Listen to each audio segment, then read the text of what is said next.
Lauren Harrison was the one that he was a broadcaster in Saskatchewan for many years, and he was the one that nominated them to go into the Baseball Hall of Fame. It took him 10 years to get them inducted into the Baseball Hall of Fame. It just goes to the testament of his tenacity to get them in there, and to understand the legacy of the Rockets in Saskatchewan, because, you know, their presence in the 1950s, you know, they showed Saskatchewan sportsmanship.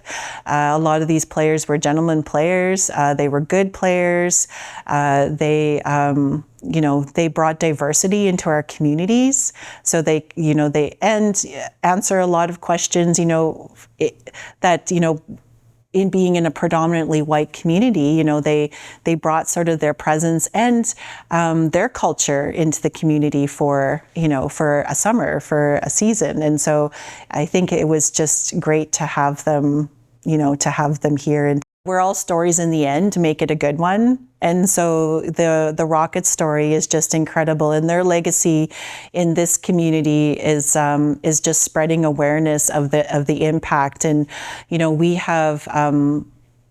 go into the high school for Black History Month and we talk about the Indian Head Rockets. And when I go into the grade 7 class and I say, who here has heard about the Rockets? And all of the kids put up their hands. You know, that's, to me, is impactful, because, you know, they're listening, they're understanding, they're seeing, you know, their stories here in this community. And Indian Head has become a very diverse community. And, you know, our museum is a place that we want to share that diversity. So representation is so important. And when you've got little kids that are of African descent coming in here and looking at a photo of Pumpsie Green and going, hey, he looks just like me. You know, that's very impactful, you know, and he's looking at Pumpsie as a hero and as a as a man that he can look up to. And that's what we want. And that's what those ball players are, men to be looked up to for the contributions of baseball, because they had a heck of a time at times playing it, and they just kept going, and they're very inspirational. And so I feel like having that in our community and showing that to our younger generation is just amazing.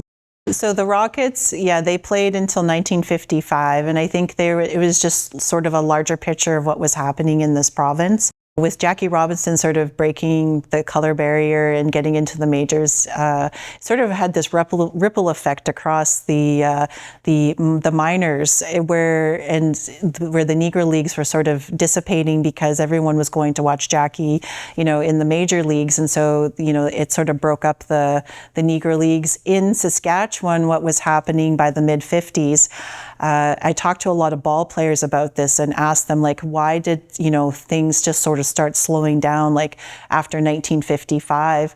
It really had to do with money. You know, like a lot of people were now recuperating from the war. They had some disposable income, and really they were starting to spend their leisure time at the lake. They were starting to leave to travel, you know, to go on cars, go on holidays, get in your car, go down to California, go down to BC. So they were spending a lot of time away from home and not in their communities. By 1955, that was happening in our community. Like, numbers were going down. There wasn't a lot of people coming to see the games, to come to the tournaments, and they just decided that that was sort of enough. So we had a 5-year run with the Rockets, and it was a good one.